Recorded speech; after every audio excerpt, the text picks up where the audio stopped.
Chapter 1: The Silence That Screams.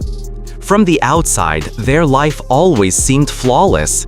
Cameras captured every appearance: Michelle radiant, Barack confident, and two young daughters, Malia and Sasha, in neat dresses with restrained smiles.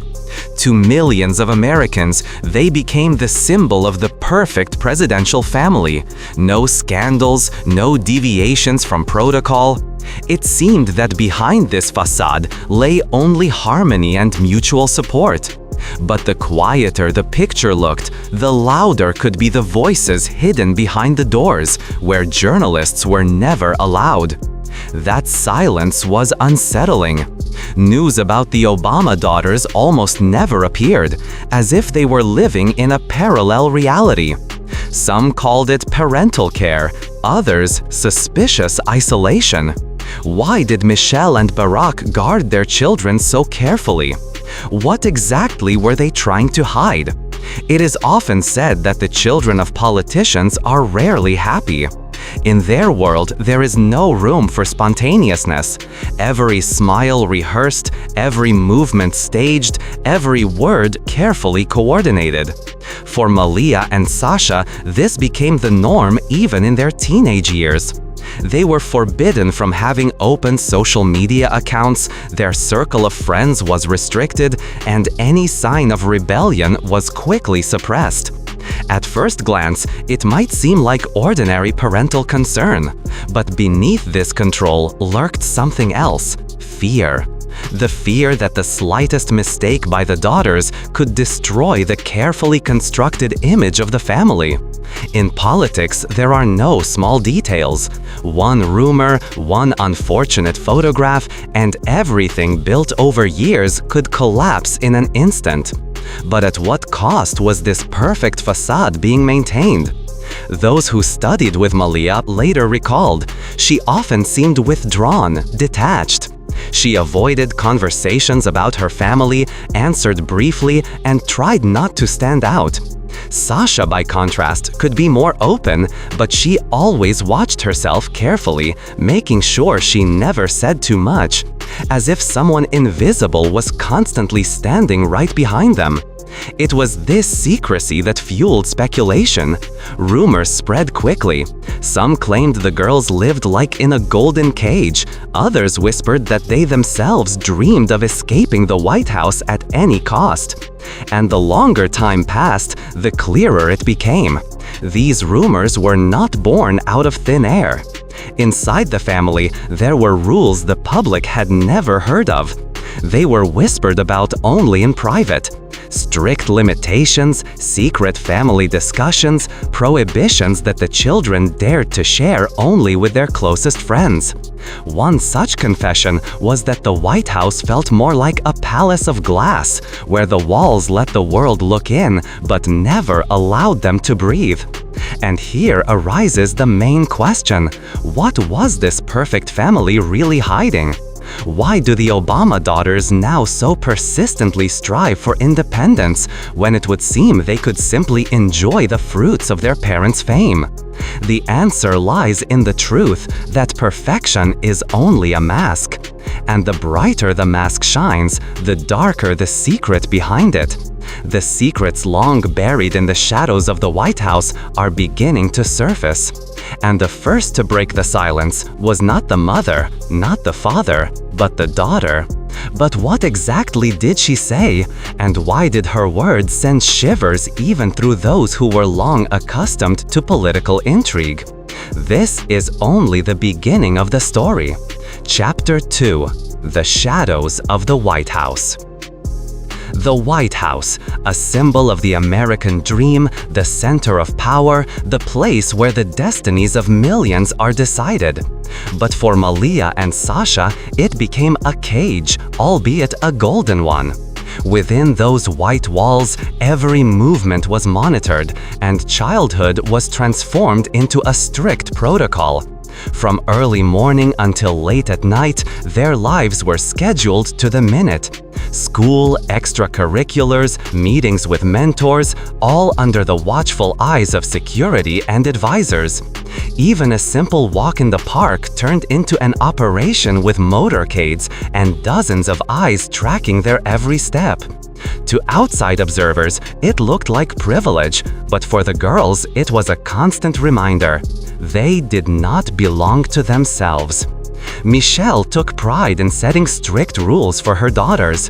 Television portrayed her as a stern but loving mother who shielded her children from unnecessary pressures. But behind the scenes, the reality was different. Social media access was forbidden. Mobile phones were issued only for limited periods. The clothes they wore had to be approved in advance. Even their words in conversations with journalists were filtered. Say it this way, don't mention that, smile, even if you're tired. At first glance, all this might seem like part of the duties of first daughters, but the rumors suggested otherwise. Classmates recalled that Malia sometimes complained she had no real freedom. She told friends that every day feels like a performance, where she couldn't step out of character. Sasha felt the same weight, though she tried to accept the rules as inevitable. Ordinary teenage joys, going to the movies with friends, sleepovers at a classmate's house, were practically impossible. They were replaced by official events, where posture had to be perfect and the image flawless. The girls grew up in an atmosphere of constant control and pressure, invisible to anyone but themselves. The White House, where they lived for 8 years, became a symbol of contradiction. For the nation, it was a house of power. For the daughters, it was a place where they could never relax, not even for a second. Cameras might be turned off, but the feeling of being watched was always there. Sometimes the girls whispered to each other, "They're watching." But who exactly? Security staff, their parents' advisors, or perhaps even their parents themselves, making sure their daughters did not make mistakes that could cost them dearly. And the longer they lived in this environment, the stronger the internal tension became. Outwardly, they smiled, but inside, a quiet storm was brewing. Rumors that the girls dreamed of escaping the White House grew more detailed with time. Some said Malia often argued with her mother about the rules. Others claimed Sasha once secretly wrote to a friend that she hated the cameras and the security. Was this teenage rebellion or a cry for help? No one knows.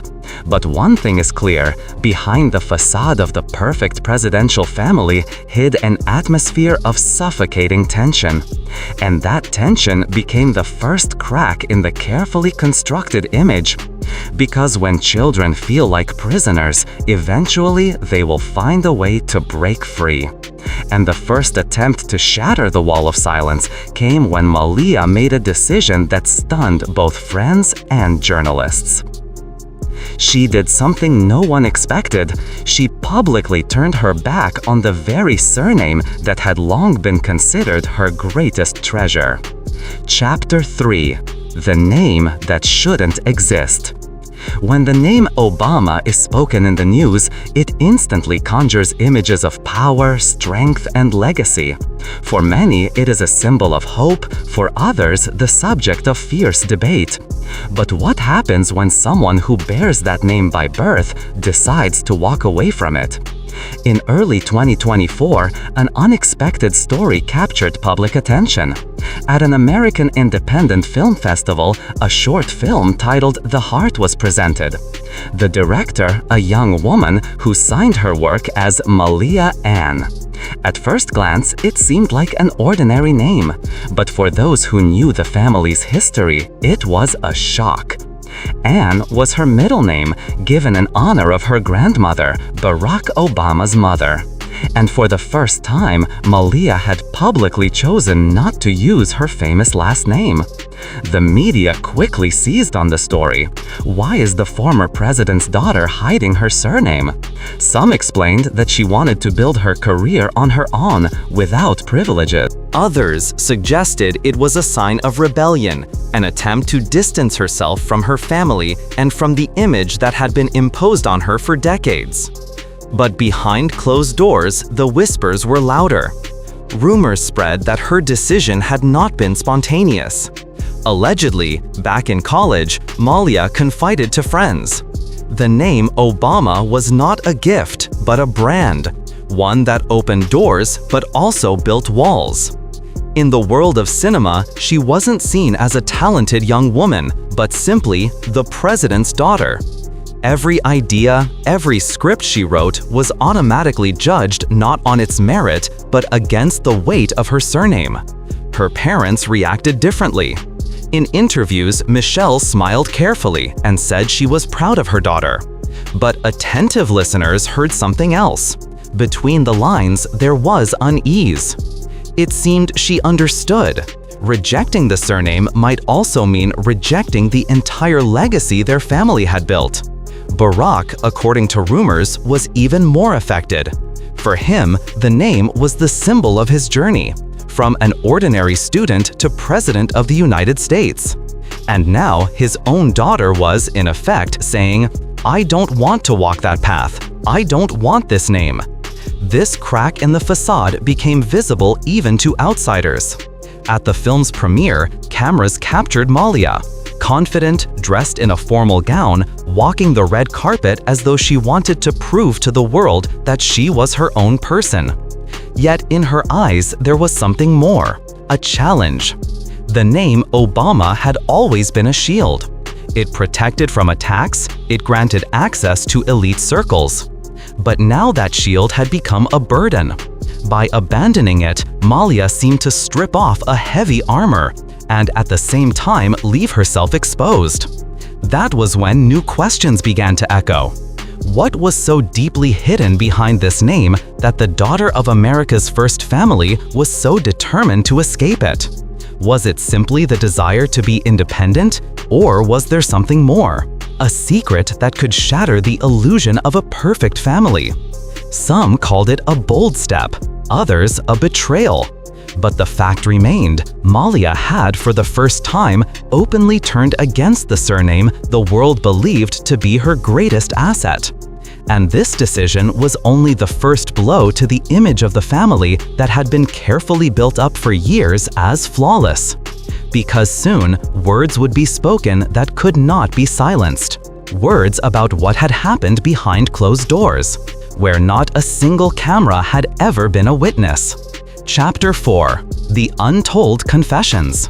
The Obama family always knew how to keep secrets. In public, smiles, warm embraces, heartfelt speeches. But the longer the performance went on, the harder it became to maintain the mask. And one day, cracks began to show. It all started with Michelle's own admissions. In an interview, she confessed that after leaving the White House, she had to turn to therapy. For millions, it sounded like an act of honesty. But those closer to the family heard something else in her words, a hint of deep internal conflict. Inside the White House, discipline reigned. But beyond its walls, Michelle and Barack argued, grew weary of one another, and quarreled over how to raise their daughters. Rumors snowballed. People said the eldest daughter, Malia, increasingly clashed with her mother, demanding freedom. Allegedly, during one argument, she declared, "You want me to be perfect, but I'm not perfect. I'm human." These words passed from mouth to mouth, and the more they spread, the more dramatic they became. Sasha, according to whispers, took a different stance. She was calmer, less confrontational, yet she too felt the crushing weight of the name. Friends recalled her describing the family as an avalanche that suffocates. It was at this point that the press began to publish cautious notes about an invisible crisis. Journalists hinted that all was not as smooth within the presidential household as it appeared. But the real storm broke when, in a private conversation, one of the daughters, no one ever confirmed which, spoke words that sounded like a confession. "People think we are a happy family, but in truth, we paid far too high a price. Our smiles cost us our freedom. Our speeches cost us our silence. We live not for ourselves, but for an image created by others." These words became legend. No proof was ever presented, no recordings or photographs surfaced. But the very idea that a daughter of the Obamas might have uttered them shook the public. Some hailed her as brave enough to speak the truth.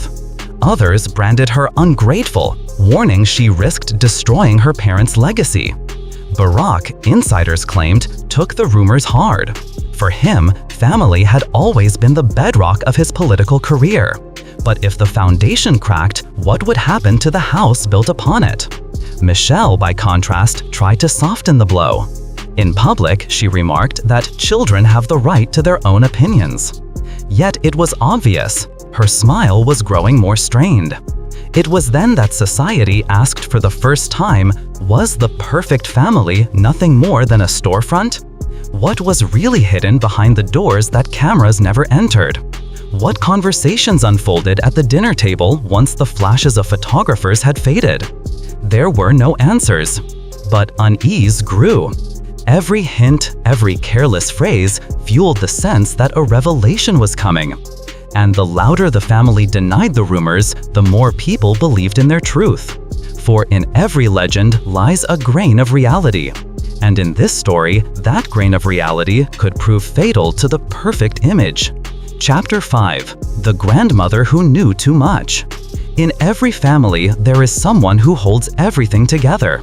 For the Obamas, that person was Marion Robinson, Michelle's mother, the grandmother of Malia and Sasha. In public, she was known as a quiet, modest woman who rarely gave interviews and almost never sought attention. Yet she played the role of an invisible guardian. When Barack assumed the presidency, Marion moved into the White House. She became not just a grandmother, but a kind of shield. While the parents were consumed by politics, meetings, and international trips, it was Marion who stayed by the girls' side every day. She read them books, took them to activities, and listened to their complaints and fears. It is said that the granddaughters confided in her things they never dared to tell their parents. Malia admitted she was tired of the constant security detail. Sasha confessed how hard it was always having to smile. These words never reached the press, but they sank into their grandmother's heart. She kept them like entries in a diary, and in doing so, she became the pillar without which the family structure might have collapsed. Rumors spread insistently. Marion knew too much. She witnessed the parents' quarrels and the daughters' tears. She understood that the perfect image on television came at a price far too high.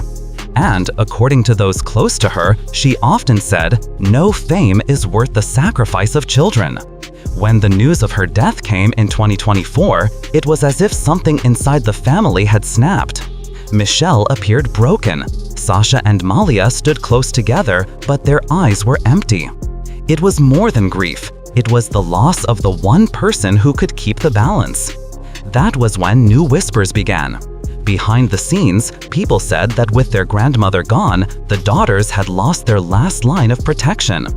Everything they once could entrust to her now remained locked inside with no release. And the pressure began to mount. Some sources claimed that it was after Marion's death that the first serious rifts appeared between the daughters and their parents. Sasha began spending more time away from home. Malia buried herself in work and refused to discuss family matters. And more often came the thought, "Now we are alone." For the public, Marion's passing was tragic but expected. She had lived a long life. For the family, however, it was catastrophic. The secrets she had kept died with her, and the absence of this quiet guardian made the cracks in the family visible to others. One day, just a few weeks after the funeral, one of the daughters allegedly told a friend, "Now everything has changed. Now the truth will come out."